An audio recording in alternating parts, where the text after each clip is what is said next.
Hello friend, welcome to our channel at some solutions. ये live premier test 4 का solution video है। जिन बच्चों ने क्वेश्चन वाला वीडियो नहीं देखा है तो जाकर उसको अटेम्प्ट करना, उसके बाद इस सॉल्यूशन वीडियो को देखना। अदरवाइज कोई प्रॉफिट नहीं होने वाला आपके पास। जब तक टाइम प्रेशर नहीं होगा तब तक आप नहीं कर पाओगे। 20 क्वेश्चन थे, इसमें 2.5 मिनट था। इसका सॉल्यूशन दिख रहा है। मैथमेटिक्स कैंडिडेट के लिए चैप्टर नंबर 13 है। बाकी स्टेट के कैंडिडेट डिफरेंट चैप्टर में ये चीज़ें ले देख सकते हो। ठीक है। अब एक इंपॉर्टेंट बात मैं आपको बता देता हूँ। पहली बात तो ये है कि ये जो टेस्ट सीरीज है और आपका कोर्स मटेरियल है वो उसकी लिंक डिस्क्रिप्शन में दे रखी है। टेलीग्राम की लिंक भी डिस्क्रिप्शन में दे रखी है। इस टेस्ट सीरीज में आपको 1000 क्वेश्चन नियर बाई मिलेंगे विद सॉल्यूशन, और जिसमें आपके 4 फुल टेस्ट हैं। तो आपको टाइम लिमिट में वो चीज़ें देनी है। यूनिट टेस्ट हैं वो भी आपके टाइम लिमिट में है। तो टाइम लिमिट का बहुत बड़ा जो है ना आपके नंबर पर इफेक्ट डलेगा। तो यहाँ ऐसा मत करना कि आपने सिर्फ सॉल्यूशन लगा लिया और आप टाइम पर ध्यान ही नहीं दे रहे हो। ठीक है जी। तो ये मैं आपको सेशन जो प्रोवाइड करा रहा था बेसिकली आपको ये बताने के लिए था कि आप कंपटीशन में कितना स्टैंड कर रहे हो। आपको अच्छा खासा नॉर्मलाइजेशन में प्रॉफिट मिलेगा। पहली बात तो ये नोट कर लेना, क्योंकि मैथमेटिक्स जो है हर किसी की बस की बात नहीं होती। लेकिन मैथमेटिक्स है, फिजिक्स है, ऐसे बड़े सब्जेक्ट हैं जो बहुत कम बच्चों ने लिए हैं, स्टैट जैसे। तो इसमें आप जितना अच्छा स्कोर कर पाओ ये समझ के चलना। आपको दूसरे बच्चों में अगर सेम स्कोर करता है दूसरा बच्चा किसी दूसरे सब्जेक्ट में, नाम नहीं लूँगा अदरवाइज वो भड़क जाएंगे, तो पहला बच्चा अगर 150 नंबर ला रहा है एक सब्जेक्ट में मैथमेटिक्स जैसे में, दूसरा बच्चा भी 150 नंबर ला रहा है किसी दूसरे छोटे सब्जेक्ट में जिसमें जो है नॉर्मलाइजेशन में ज़्यादा फायदा नहीं होगा, तो आप देखोगे सेम नंबर पे भी आपको 20-20, 30-30 नंबर का प्रॉफिट मिलेगा। चलो इस क्वेश्चन को करते हैं। इसमें क्या बोला है, इसने मीन का बोला है। मीन निकालना है इसका। तो मीन निकालने के लिए सबसे पहले देखो ये एक्स है और ये आपका एफ है। एफ यानी कि फ्रिक्वेंसी यानी छात्रों की संख्या। अब यहाँ पर एक्स तो कांस्टेंट है ही नहीं, वो आपको टर्म में दे रखा है। किस में दे रखा है? इंटरवल में दे रखा है। तो सबसे पहले आप क्या निकालो, यहाँ से एक्स निकालो। एक्स निकालोगे तो इनका मीडियन ले लो आप 2.5। इसका मीन क्या हो गया? इसका 7.5। इसका कितना हो गया? 10 और 15 का 12.5। और इसका कितना हो गया आपके 17.5। जस्ट आप क्या कर दो, इसका मल्टीप्लाई कर दो। किसका? क्या करोगे? सम ऑफ एफ एक्स अपॉन में सम ऑफ एफ। ये सेशन मैं आपको अब आगे प्रोवाइड नहीं करूँगा, क्योंकि क्या है बहुत कम बच्चे पार्टिसिपेट कर रहे हैं, आप लोगों को इंटरेस्ट नहीं है। और अगर आप लोग सेशन को शेयर करके जितना लाइक कर सकते हो और शेयर कर सकते हो, इंटरेस्ट दिखाओगे, तो ही मैं आगे इस सेशन को प्रोवाइड करूँगा, कंटिन्यू करूँगा, अदरवाइज नहीं करूँगा। तो जो आपका यहाँ पर मीन निकाल रहे हो आप, तो किस तरह से करोगे? इन दोनों का मल्टीप्लाई करोगे, एफ एक्स निकालोगे, ठीक है, और आप फाइनली टोटल कर दोगे। तो ये आपको प्रोसेस बता रहा हूँ, मल्टीप्लाई नहीं करूँगा मैं। 2.5 गुणा ये आपको 25 अट्ठे 200 लाइक इस तरह से आएगा कुछ 200, और ये 12 सत्ते 84 और 12 पन्ने 60 यानी कि 900। इस तरह से आप करोगे, सम ऑफ एफ एक्स आ जाएगा। यहाँ से सम ऑफ एफ कितना है आपका? 400 दे रखा है। तो बस जो भी एफ एक्स आया, सम ऑफ एफ एक्स अपॉन में 400, तो ये आप ये कर दोगे, आंसर आ जा आपका आ जाएगा। ठीक है जी। चलो भाई नेक्स्ट क्वेश्चन पर चलते हैं। सारणी में बहुलक बताना है। आपको मैंने बताया कि बहुलक बताने के लिए जब भी वर्गांतरल वाली ऐसी कंडीशन है तो सबसे पहले देखो सबसे बड़ा नंबर किसका है? इसका है। तो इसका मतलब ये फिक्स हो गया कि यही हमारा क्या रहेगा? क्लास इंटरवल रहेगा, जिसमें आपकी F1 ये हो गई, F0 ये हो गई, F2 ये हो गई। L कितना हो गया? L आपका 20 हो गया। ठीक है, वेट, L आपका क्या हो गया? यहाँ पे 20 हो गया। L आपका 20 हो गया और H कितना हो गया? H हो गया आपका 10। तो बस लगा दो फॉर्मूला, क्या? L प्लस के F1 माइनस के F0 अपॉन में 2F1 माइनस के F0 माइनस के F2 इंटू आपका H। कितना हो गया? L कितना हो गया यहाँ पर? 20 प्लस के F1 कितना है? 30 माइनस के 25 यानी 5, और 30 दूनी 60 माइनस के कितना हो गया? 45 यानी कि 15, गुणा H कितना है? 10। कितना हो गया? 10। तो करो उसको सॉल्व 5 से 3 बार, तो कितना होगा? 23.33। ये बात क्लियर होगी, ये बात समझ में आ गई। चलो भाई नेक्स्ट क्वेश्चन पर चलते हैं। इसमें निम्न संख्याओं के मानक विचलन की गणना करो। मानक विचलन मतलब कि स्टैंडर्ड डेविएशन। स्टैंडर्ड डेविएशन ज्ञात करने के लिए आपको सबसे फॉर्मूला क्या होता है स्टैंडर्ड डेविएशन का? ये होता है सम ऑफ एक्स स्क्वायर अपॉन में एन माइनस के सम ऑफ एक्स अपॉन एन का होल स्क्वायर। या फिर इसको क्या लिख सकते हो आप? ये लिख सकते हो एन माइनस के एक्स बार का स्क्वायर। एक्स बार को ये तो लिखते हैं सम ऑफ एक्स अपॉन में एन। तो कर लो भाई, निकालो ये कंडीशन आप यहाँ से। एक्स स्क्वायर निकालोगे, एक्स आपको पता है क्या है? 5 6 4 2। लाइटली मत लेना इन सेशन को, मैं अगेन बता रहा हूँ आपको। आपने इतनी तैयारी की है, इतना इतना एफर्ट डाला है हमने, तो इनको लाइटली मत लेना। लेकिन क्या है, बच्चे लाइटली ले रहे हैं, और जो लाइटली ले रहे हैं ना वो उनका कुछ नहीं हो सकता। एक्स स्क्वायर करोगे, इसका कितना हो गया? 25 हो गया, इसका 36 हो गया, इसका कितना हो गया? 16 हो गया, इसका 4 हो गया। अब आपको चाहिए क्या? आपको पहली बात तो एक्स बार चाहिए। एक्स बार कितना हो गया यहाँ पर? एक्स मीन कितना हो? 5 और 6 11 और 4 15 और 2 17। तो 17/4 तो ये हो गया इसका एक्स बार। और एक्स स्क्वायर कितना हो गया यहाँ पर 25, इसका सम इसका क्या करोगे आप, सम कर लो। सम कितना हो गया 20 और 50, 50 और 2 70, 71, 81, कितना हो गया 81 हो गया। ठीक है, तो आप यहाँ पर वैल्यू पुट कर लो। अंडर रूट में 81 अपॉन में कितना हो गया ये 4 माइनस के 17/4 का होल स्क्वायर। ठीक है, इसको सॉल्व कर लो। सॉल्व करने पे जो भी आपका आंसर आएगा उसके नियर बाई आपको आंसर मेंशन करना है, क्योंकि एग्जैक्ट इसका आंसर नहीं आएगा 1.7। ठीक है, ये बात समझ में आ गई। चलो प्रोसेस बता रहा हूँ पूरा सॉल्व करने की आपको है। यहाँ से आगे तो आप सॉल्व कर सकते हो कि इसको भी मैं सॉल्व कराऊँ। मानक विचलन की गणना करो यदि अवलोकन के एक निश्चित सेट का माध्य है। Standard deviation if the mean of a certain set of observation 20, the mean of A square and same observation is 15। क्या बोला है इसने बोला है कि आपको क्या बताना है, स्टैंडर्ड डेविएशन बताना है। स्टैंडर्ड डेविएशन क्या होता है, अंडर रूट में सम ऑफ एक्स स्क्वायर अपॉन में एन माइनस के एक्स बार का स्क्वायर। अब यहाँ क्या बोला है इसने बोला है कि mean of a certain set of observation कितना है 20 है, यानी एक्स बार की वैल्यू कितनी दे रखी है 20 दे रखी है। The mean of square of the same observation, mean of square of the same observation कितना दे रखा है, ये आपको 500 दे रखा है। ठीक है, और इसने क्या बोला है, यहाँ पर नंबर नहीं दे रखे हैं। तो एक बात ध्यान रखना, हमेशा जब भी ऐसी कोई कंडीशन आएगी तो इस फॉर्मूले को थोड़ा सा चेंज करके आप किस तरह से मेंशन कर लोगे, सम ऑफ एक्स स्क्वायर माइनस के एक्स बार का होल स्क्वायर, इस तरह से आप कर लोगे इसको। ठीक है, अब यहाँ पर क्या है, ये कितना हो गया 500 में से 400 गए तो कितने बचे 100, यानी कि कितना आ गया 10। आंसर कितना आ गया 10 इसका।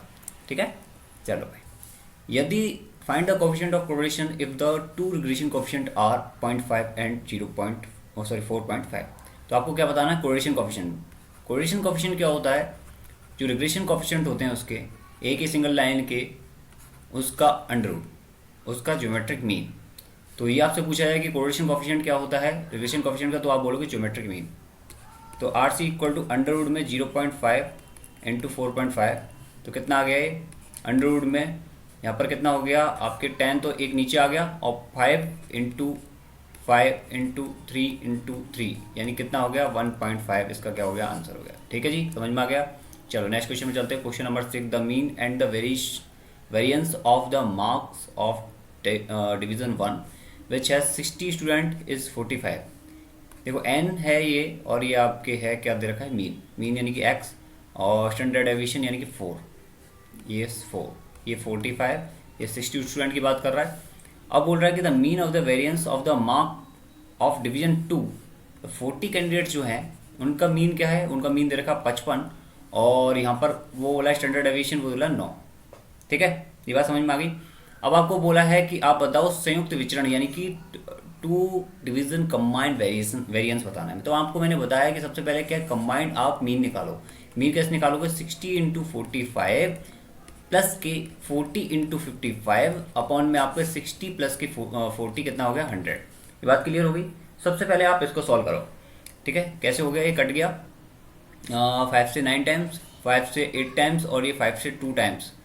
ओके, 2 से ये 3 टाइम्स, और ये 2 से 4 टाइम्स, तो कितना आ गया 9 3 27 हो गया ये, प्लस के 4 पन्ने 20, 4 पन्ने 20, यानी कितना आ गया, आई थिंक कुछ गड़बड़ नहीं की है, 0 से 0 कट गई, 5 से 8 टाइम्स कट गया, और ये 0 से 0, वेट कुछ गड़बड़ हो गई है आई थिंक, यप कुछ गड़बड़ है, वेट कुछ कैलकुलेशन में गड़बड़ कर दी छोटी सी। देखो दोबारा से, इसमें क्या किया है 60 इंटू 45 प्लस के 40 इंटू 55, काटने पीटने में गलती होगी, इंटू 100, तो 0 से तो 0 कट गई आपकी। अब यहाँ पर 5 से 2 टाइम्स, और 5 से 9 टाइम्स, 5 से 11 टाइम्स ये कटेगा। अब ये 2 से कितनी बार, 2 बार, और 2 से 3 बार, क्योंकि एक में तो 27 आ रहे थे, एक में ट्रिपल डिजिट आ रही थी, तो ये कितना हो गया 27 हो गया। अब कितना आ गया, 11 दूनी 22, अब हो गया ऐसे ही, कुछ नहीं अपॉन में तो 1 है ही है, ये कितना हो गया 49 हो गया। यानी कि मीन जो आपका आ गया वो कितना आ गया, कंबाइंड मीन वो आपका आ गया 49। अब यहाँ पर 49 से आप क्या है वेरिएंस निकाल दो। ये सिग्मा स्क्वायर जो है कंबाइंड वेरिएंस कितना होगा, इतना होगा, यानी कि n1 इंटू सिग्मा 1 का स्क्वायर प्लस के आपके जो डिफरेंस है मीन का पहले मीन के साथ, यानी 49 का 45 के साथ 4 का स्क्वायर। ठीक है, तो d1 कितना हो गया आपके, d1 हो गया आपके 4, d2 कितना हो गया 49 माइनस के 55 यानी कि 6 का स्क्वायर, यानी कि 6। ठीक है, तो ये कितना है n2 इंटू सिग्मा 2 का स्क्वायर, सिग्मा 1 तो ये रहा आपका, सिग्मा 2 आपका 9 है, प्लस के d2 का स्क्वायर, और अपॉन में n1 प्लस के n2। आपको ये फॉर्मूला है सीधा सीधा। इससे पहले वाले जब मैंने सेशन कराया था, आपको वीडियो सेशन प्रोवाइड किया था, तो उसमें भी मैंने आपको ये फॉर्मूला बताया था और बताया था ये मोस्ट इंपॉर्टेंट है, आपको अगेन एंड अगेन क्वेश्चन मिलेगा ही एग्जाम में, क्योंकि यही क्वेश्चन है जो आप डायरेक्ट नहीं कर सकते, थोड़ा सा आपको कैलकुलेशन करनी पड़ेगी। चलो भाई, इसको मैं सॉल्व नहीं करा रहा हूँ, इसको आप सॉल्व कर लेना, मेथड आपको पता लग गया है। ओके, चलो भाई नेक्स्ट क्वेश्चन पर चलते हैं। इसमें क्वेश्चन है, ये बोल रहा है कि if the mean of a certain set of data is 16, यानी कि मीन कितना दे रखा है आपको, 16 दे रखा है। विचरण यानी कि वेरिएंस यानी सिग्मा स्क्वायर दे रखा है, स्टैंडर्ड डेविएशन का स्क्वायर दे रखा है 4। ओके, इसका मतलब सिग्मा कितना है वो आपको 2 दे रखा है। कोफिशिएंट ऑफ वेरिएंस पूछा है। कोफिशिएंट ऑफ वेरिएंस क्या होता है, देखो कोफिशिएंट ऑफ वेरिएंस ये है सिग्मा अपॉन में एक्स इंटू आपके 100। सिग्मा कितना है 2 अपॉन एक्स कितना है 16 इंटू 100। ये कर लो इसको, 2 से कितनी बार 8 बार, 8 से कितनी बार 12.5। याद कर लेना इस चीज़ को, समझ लेना। अगर आपने ये मन में ठान रखा है, कुछ बच्चों के मैं मैसेज देखता हूँ और मैं ये भी मॉनिटर करता हूँ कि आप किस डायरेक्शन में जा रहे हो। कुछ बच्चों का ये रहता है कि ये कोफिशिएंट ऑफ वेरिएंस तो हमारी में है ही नहीं, हमारे में नहीं है, तुम्हारे में नहीं है, आपके सब्जेक्ट में है, एनवायरमेंटल साइंस वालों के में थोड़ा ना होगा ये। ठीक है, ये जो मैं आपको ये चीज़ें बता रहा हूँ ना, कोफिशिएंट ऑफ वेरिएंस ये आपके बाहर से नहीं है। कुछ बच्चों ने एक बच्चे ने मैसेज करके पूछा था इंडिविजुअली कि सर जो है हमारे डिस्ट्रीब्यूशन में कौन कौन से डिस्ट्रीब्यूशन आते हैं। तो मैंने उनको बताया कि मैंने बाइनोमियल, पॉजिशन और आपको एक और डिस्ट्रीब्यूशन दे रखा है, नॉर्मल डिस्ट्रीब्यूशन। बट आपको जो नॉर्मल डिस्ट्रीब्यूशन है ये कनेक्टेड है डिफरेंट डिस्ट्रीब्यूशन से। तो उस बच्चे को मैंने फिर ये आंसर किया था कि आपका डिस्ट्रीब्यूशन जो है वो कनेक्टेड है, आपको सारे पढ़ने चाहिए जो भी डिस्ट्रीब्यूशन है, क्योंकि पॉजिशन डिस्ट्रीब्यूशन है उसमें ऐसे कई क्वेश्चन मिलेंगे जो आपके एक्सपोनेंशियल की तरफ जाएंगे, या फिर आपके जो है और भी डिस्ट्रीब्यूशन, काफ़ी टाइप के डिस्ट्रीब्यूशन होते हैं। लेकिन जो मेन टाइप हैं वो मैंने आपको ऑलरेडी करा रखे हैं और वही आपको पढ़ने चाहिए, आपको उसमें आर्ग्यू नहीं करना चाहिए। ठीक है, अदरवाइज जब आप क्वेश्चन आएगा तब आप सोचोगे यार शिट मैंने वहाँ पढ़ा होता तो मैं वो चीज़ कर पाता। The range of the value of the coefficient of correlation can take care. Correlation coefficient की रेंज क्या है, ये तो सिंपल सा क्वेश्चन है, ये है। और अगर आपसे पूछा जाए कि रिग्रेशन कोफिशिएंट की रेंज, तो वो ये रही। कोरिलेशन कोफिशिएंट की रेंज क्या है, ये होती है -1 से +1। इसको आप क्या लिख सकते हो, -1 1, ये इस तरह से लिख सकते हो। और इसको आप क्या रिप्रेजेंट कर सकते हैं, इसको आप इस तरह से रिप्रेजेंट कर सकते हो। ये जो ब्रैकेट है ये इक्वल को भी दिखाता है। ठीक है, चलो भाई नेक्स्ट क्वेश्चन पर। स्पीयरमैन का रैंक संबंध गुणांक किसके द्वारा दिया जाता है, ये है क्वेश्चन। सिंपल सा है, इसका फॉर्मूला आपको पता होना चाहिए और बस हो जाएगा। इससे पहले भी मैंने आपको बताया कि इस पर बेस्ड काफ़ी क्वेश्चन आते हैं। ठीक है, इस पर बेस्ड आपको काफ़ी क्वेश्चन देखने को मिलेंगे एग्जाम में। चलो जी नेक्स्ट क्वेश्चन पर चलते हैं। इस सेशन को प्लीज़ लाइक करके जरूर शेयर कर देना। और टेस्ट सीरीज की लिंक देखो डिस्क्रिप्शन में आ रही है। आपको जितना हो सकता है टाइमली टेस्ट को अटेंड करना। बिना एनालिसिस के वो टेस्ट बेकार हैं। सिर्फ लेकर रखने से, जमा करने से, स्टोरेज हमको अननेसेसरी आप अमाउंट पे करो, उसका हमें कोई भी नीड नहीं है। आप अगर उसका एनालिसिस करते हो तो ये आपके लिए बेनिफिशियल होगा, ना कि हमारे लिए। ठीक है, आपके लिए बेनिफिशियल है, आपको एनालिसिस करना चाहिए, इसलिए हम एक्स्ट्रा एफर्ट डाल रहे हैं। यहाँ लाइव टेस्ट आपको करा रहे हैं, वरना हमको क्या जरूरत पड़ रही है आपको लाइव टेस्ट कराने की। द कोफिशिएंट ऑफ कोरिलेशन दे रखा है 0.5 और आपसे नॉन डिटर्मिनेशन कोफिशिएंट पूछा है, ये होता है √1 - के r²। ये पता होना चाहिए आपको कि नॉन डिटर्मिनेशन कोफिशिएंट क्या होता है, 1 - के r², और डिटर्मिनेशन कोफिशिएंट क्या होता है r²। तो ये क्या हो जाएगा, देखो डिटर्मिनेशन कोफिशिएंट आपका r² होगा, तो यहाँ पर क्या होगा r²। वेट, ये गलत लिख दिया है, √में r² नहीं होगा, ओनली 1 - के r² होगा। ठीक है, क्योंकि डिटर्मिनेशन कोफिशिएंट क्या होता है, वो r² होता है। तो नॉन डिटर्मिनेशन कोफिशिएंट क्या हो जाएगा, 1 - r²। टोटल क्या होता है, 1 होता है। अब यहाँ क्या होगा, 1 - के 0.5 का स्क्वायर यानी कि 0.25, तो कितना 1 - के 0.25, इट मीन्स 0.75।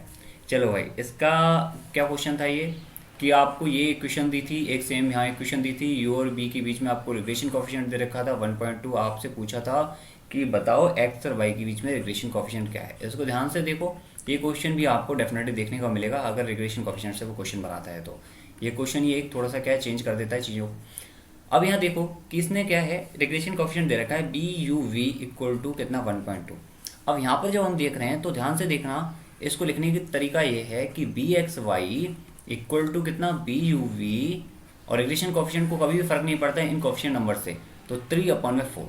जस्ट आपने डिवाइड कर दिया, एक तरह समझ लो इक्वेशन 1 / इक्वेशन 2 हो गया है। एक तरह से ये चीज़ समझ सकते हो। ओके, तो ये कितना हो गया, BUV कितना दे रखा आपको 1.2, तो कितना आ गया 3 चौक 4 × 12 यानी 0.9। तो BXY यानी x on y या फिर y on x, इसने ये चीज़ नहीं दी है तो आप ये x on y मान लो, जो आपने u1v माना है तो यहाँ पर x ऑन y मान लो, तो क्या है bxy क्या है, रिग्रेशन कॉफिशिएंट क्या हो जाएगा 0.9। चलो भाई, सहसंबंध गुणांक कोरिलेशन कॉफिशिएंट आपको बताना है। और आपको मैंने ये क्वेश्चन, देखो ये जो क्वेश्चन है ये मैं आपको अलग से वीडियो में प्रोवाइड कर रखा है, तो जाकर वो वीडियो देखना, उसकी लिंक भी मैं डिस्क्रिप्शन में मेंशन कर दूंगा। और ये क्वेश्चन मैंने आपको शॉर्ट ट्रिक के साथ भी बताया है, ठीक है, इसको नोट कर लेना, स्टार मार्क कर लेना। अगेन नहीं बता रहा हूँ मैं इसको, इसकी वीडियो प्रोवाइड कर रखी है, तो डिस्क्रिप्शन में इसकी लिंक भी मेंशन कर दूंगा, आप जाकर उसको देख लेना, ठीक है। ओके, चलो भाई, यदि दो मानदंडों में 6 उम्मीदवारों की श्रेणी के अंतर के वर्गों का योग 21 है, तो श्रेणी संबंध यानी कि rank correlation coefficient, rank correlation coefficient आपको पता है क्या होता है, 6d² अपॉन में n³ माइनस के n होता है, या फिर आप n कॉमन लेके n² माइनस के 1n भी लिख लेते हो, तो कोई फर्क नहीं पड़ रहा, ये रैंक कोरिलेशन कॉफिशिएंट है। अब इसमें बोला है 6 उम्मीदवारों की श्रेणी में अंतर, यानी कि यहाँ पर बोला है n = 6 है, और ये बोला है कि अंतर के वर्गों का योग कितना है 21 है। अंतर के वर्गों का योग यानी कि ये अंतर के हम क्या करते हैं, डी क्या है, डिफरेंस ही तो है। डी क्या है, आपकी जो पहली रैंक है और दूसरी रैंक, इनके डिफरेंस ही तो आता है, और इसके वर्ग कर देते हैं हम, उनका योग है ये सम। तो कितना दे रखा है 21 दे रखा है, तो आपसे पूछा है कितना होगा रैंक कोरिलेशन कॉफिशिएंट, तो 6 × 21 अपॉन में 6³ माइनस के 6। अब देखो यहाँ से कितना आ गई वैल्यू, 1 माइनस के 6 × 21 अपॉन में 6 × 36 यानी 35। काटो भैया, ये कितना हो गया 70 21 70 35, कितना आ गया 2/5, इट मीन्स क्या हो गया 5 × 20, 2/5 कितना आ गया। ओके, अब इस 4y = 15 प्लस के 6x। अननेसरी मैं देखो वीडियो को लंबा नहीं करूँगा कि आपको कुछ एक्स्ट्रा फालतू ज्ञान की बातें बताऊँ, आपको बस सिंपली ये बात बोलूँगा मैं कि जितना कम टाइम है आपके पास, उसमें जितना अच्छा कर सकते हो, जहाँ से चीज़ें लपेट सकते हो लपेटो, ठीक है। आपको ACF में, ACF एग्ज़ाम आसान नहीं है, बहुत कम पोस्ट है पहली बात तो इसमें, और ACF हर कोई ACF लेना चाहता है, ग्रेड पे बहुत अच्छा है। FRO जो है फर्स्ट रेंज ऑफिसर, इसके ग्रेड पे छोटा है, लेकिन जो मिल जाए वो बेटर पहली बात तो। लेकिन उसमें भी आप अगर चाहते हो कि मुझे ACF मिले, तो उसके लिए आपको अच्छा स्कोर करना होगा। अगर आप मैथ में, मैं अपने सब्जेक्ट की बात करूँगा, मैथ में अगर आप 150 स्कोर करते हो, तो आप ये मान के चलना 150 का आपको बढ़कर 170 175 हो जाएगा, हो सकता है थोड़ा और ज़्यादा भी हो जाए, ठीक है। तो आप अच्छा स्कोर करो, आपको बेनिफिट होगा, जितना अच्छा स्कोर करोगे ग्राफ उसी हिसाब से बढ़ता है नॉर्मलाइजेशन का। ऐसा नहीं है कि 100 पर भी 25 बढ़ रहे हैं और 175 पे भी 25 बढ़ रहे हैं, 175 पे आपके 35 बढ़ जाएंगे, 10 नंबर का कितना बड़ा डिफरेंस। 15 प्लस के 6x, x पर y की प्रतिगमन रेखा, यानी कि ये बोल रहा है कि y on x regression line दे रखी है ये। यहाँ आप ध्यान से देखोगे, पहली बात तो इसी को हम क्या कर लेते हैं, नोट कर लेते हैं। y on x यानी कि by on x दे रखा है, तो इसको निकालो 6/4, जो x का मल्टीपल होता है वही क्या होगा, रिग्रेशन कोफिशिएंट होगा। Coefficient of correlation between the x और y, x और y के बीच में कोरिलेशन कोफिशिएंट जो आपको दे रखा है वो कितना है 0.9, और आपसे पूछा रिग्रेशन कोफिशिएंट ऑफ x और y क्या होगा, तो ये पता है भाई 0.9 है, वो क्या है अंडर है 6/4 का इंटू 6/4 का, ठीक है, ये क्या है 6/4 का अंडर है 6/4 का इंटू bx और y, यही तो पूछा आपसे, आपको यही तो होता है, दो रिग्रेशन कोफिशिएंट का मल्टीपल यानी ज्योमेट्रिक मीन कोरिलेशन कोफिशिएंट होता है। तो ये कहता है 0.81 इंटू 4/6, ये क्या हो जाएगा bxy। सॉल्व कर लो इसको, कितने टाइम से आएगा, पहली बात तो 2 पॉइंट में आएगा, दूसरी बात ये है कि ये 2 × 6 है, 2 दूनी 4 और 3 से कितनी बार 27 बार, 0.27 बार, यानी कितना आ गया 0.54 आ गया। कितने सिंपल क्वेश्चन है, तो भी आप इनका आंसर नहीं कर पा रहे हो। कुछ बच्चों ने पहले सेशन में कमेंट किया था कि सेशन बहुत सिंपल है, भाई वो मैट्रिक्स का सेशन था, ठीक है। अब आप मैट्रिक्स में सोचो कि टफ क्वेश्चन बना, आपने बहुत अच्छे से पढ़ रखा है तो नहीं बन सकते उसमें टफ क्वेश्चन। जो टॉपिक आपने बहुत अच्छे से पढ़ रखा है उसमें टफ क्वेश्चन बनाना पॉसिबल नहीं है। Find regression coefficient of y on x if correlation coefficient x and y value is 0.75। आपसे क्या कोरिलेशन कोफिशिएंट आपको दे रखा है 0.75 है, x और y का मानक विचलन, यानी कि मानक विचलन का मतलब स्टैंडर्ड डेविएशन कितना दे रखा है, सिग्मा x तो दे रखा है आपको कितना 5, और सिग्मा y कितना दे रखा है आपको 6.4। ओके, अब यहाँ पर x ये बोला है आपको x on y बताना, सॉरी ये क्या बोला है आपको, क्वेश्चन क्या पूछा है, regression coefficient y on x बताना है, ठीक है, y on x बताना है, मतलब कि y b/x बताना है आपको। अब एक चीज़ देखो, एक इम्पॉर्टेंट बात इसमें कि जब आप इक्वेशन को लिखते हो तो यहाँ पर आप मल्टीपल आता है इंटू एक्स प्लस के जो भी c है, तो इसको हम क्या लिखते हैं, इसको लिखते हैं r। अगर हम क्या बता रहे हैं, वाई ऑन एक्स बता रहे हैं, तो वाई ऑन एक्स का मतलब सिग्मा वाई अपॉन में सिग्मा एक्स, ठीक है। ये तो इसलिए क्या है आपका, यही आपका क्या होता है, बी वाई एक्स होता है। बस आपको क्या करना है, इसमें वैल्यू पुट करनी है।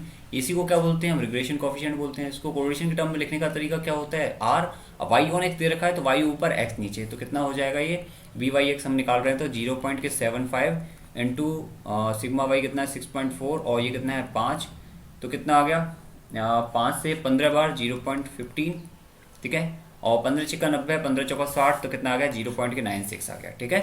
960 आ गया, यानी कि 0.96 आ गया। चलो वही नेक्स्ट क्वेश्चन पे चलते हैं। यदि एक डिब्बे में 4 लाल गेंदे हैं, रेड गेंदे कितनी हैं, 4 दे रखे हैं। सेशन को प्लीज़ लाइक करके जरूर शेयर करना ताकि बच्चे जुड़ें और मैं आगे आपको सेशन कंटिन्यू करूं अगर आप चाहते हैं तो। अगर ज़्यादा बच्चे रिस्पॉन्ड करेंगे तभी मैं ये सेशन जो है आगे कंटिन्यू करूँगा। अगर नहीं करेंगे तो इट मीन्स इसका मतलब ये है कि आप लोगों को ये चीज़ फ़ायदेमंद नहीं है, ठीक है, फ़ायदा नहीं कर रही होगी डेफिनेटली कहीं ना कहीं। चलो भाई इसको देखो, इसमें क्या है, एक डिब्बे में 4 लाल गेंदे हैं, नीली गेंदें कितनी हैं, ब्लू गेंदें आपकी 6।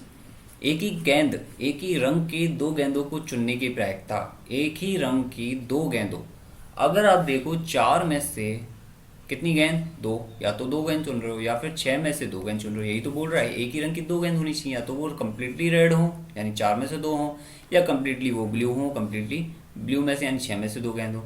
अपॉन 10 में से हमको कुल मिला के 2 ही गेंद चुननी है।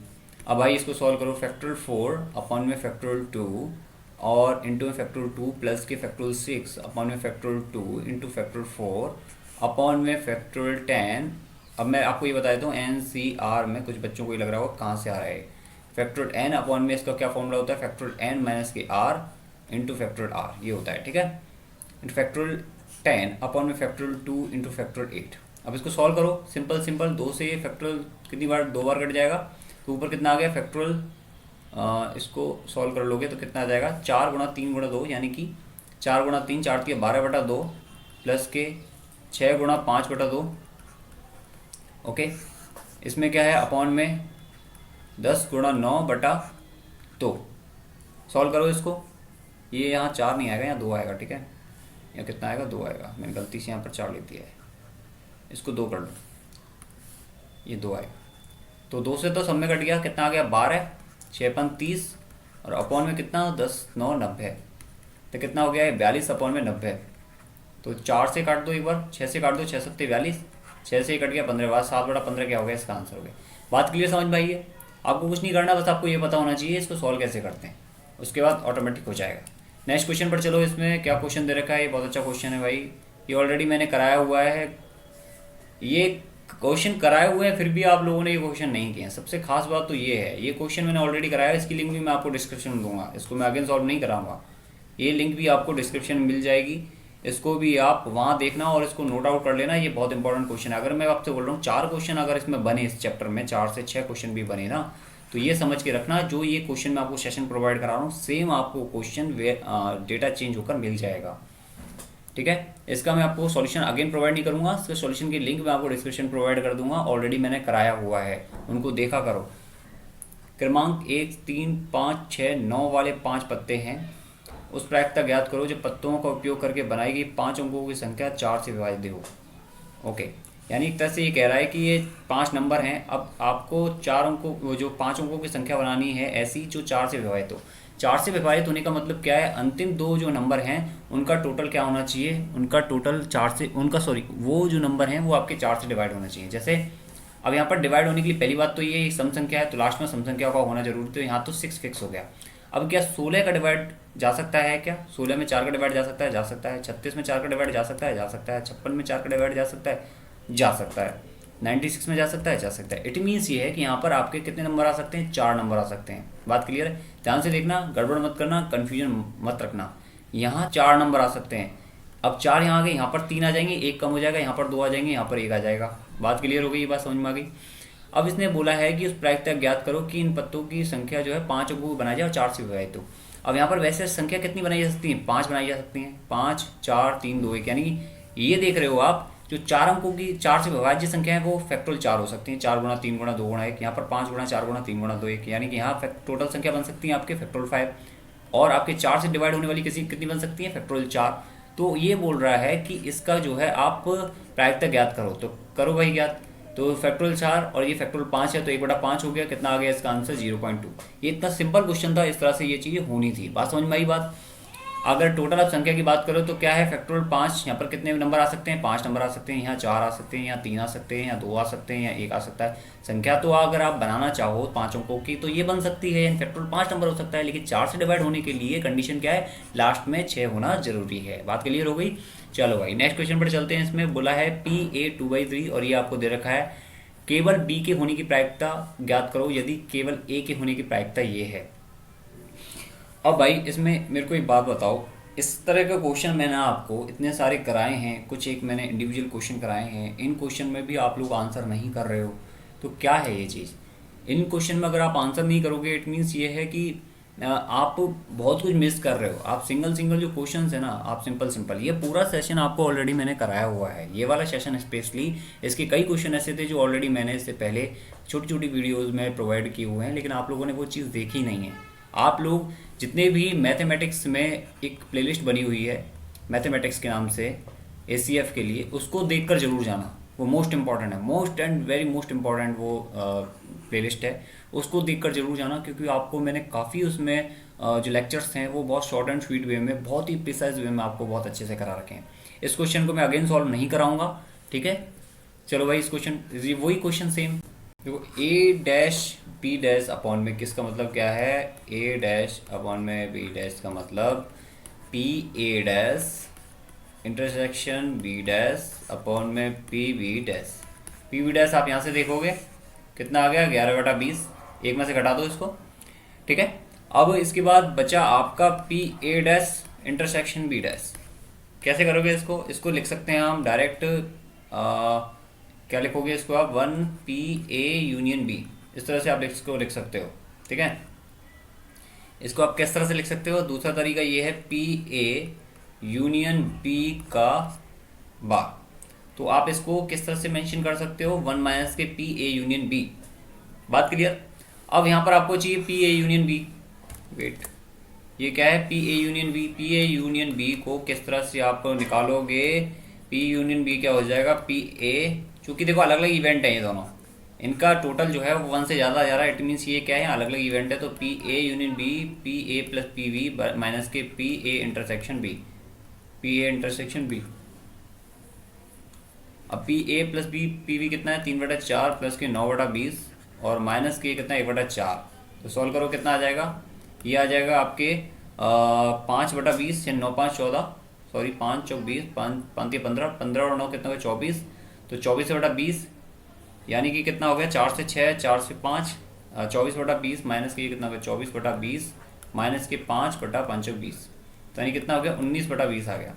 19/20 क्या आ गया, ए यूनियन B आ गया। अब यहाँ पर आपको क्या निकालना है, इसका वैल्यू क्या हो गई, 1 माइनस के PA यूनियन B है अपॉन में PB-, तो निकालो इसका कितना हो गया, 1 माइनस की 19/20 यानी 1/20, और ये कितना है PB- 11/20, आंसर कितना आ गया इसका 1/11। ये बहुत अच्छा क्वेश्चन था। इस तरह के क्वेश्चन आपको ऑलरेडी देखने को काफ़ी सारे मिलेंगे, बस इसमें चक्कर ये था कि ये PA- अपॉन B- है, आज को आपको फॉर्मुलेट करना था। अगर ये आप कर पाओ तो डेफिनेटली बहुत बढ़िया है, नहीं कर पाओगे तो दिक्कत है। ओके, थैंक्स फॉर वॉचिंग, और इस वीडियो को जितना हो सकता है आप शेयर कर देना। कोर्स और टेस्ट सीरीज की लिंक ऑलरेडी डिस्क्रिप्शन में है, तो जाकर उसको जितना जल्दी हो सकता है ज्वाइन करो। PDF कोर्स आपको अवेलेबल है, और उस PDF कोर्स में आपको क्वेश्चन भी मिलेंगे जिनके मैंने कुछ नोट्स हैं जो हैंड रिटन है आपके, काफ़ी सारे उसमें हैंड रिटन नोट्स हैं। कुछ एक आपको चैप्टर के जैसे 3D है और 2D है वो आपको वहाँ पर मेंशन नहीं किया हुआ है, उसकी मैंने वीडियो आपको बहुत अच्छे से प्रोवाइड करा रखी है। 3D की ऑलरेडी मैंने कुछ एक आपको प्रिंट दे रखे हैं, तो आप अच्छे से उस कोर्स को पढ़ो, उसमें से जो क्वेश्चन दे रखे हैं उनको फॉलोअप करो, उनको सॉल्यूशन देखो, उनको टेस्ट सीरीज के क्वेश्चन जो दे रखे हैं आपको उनको सॉल्यूशन देखो और एनालिसिस करो और अच्छे से उसको प्रिपेयर करो। 4 देना इस बार एग्जाम, छोड़ना नहीं है। Thank you, good luck, best of luck.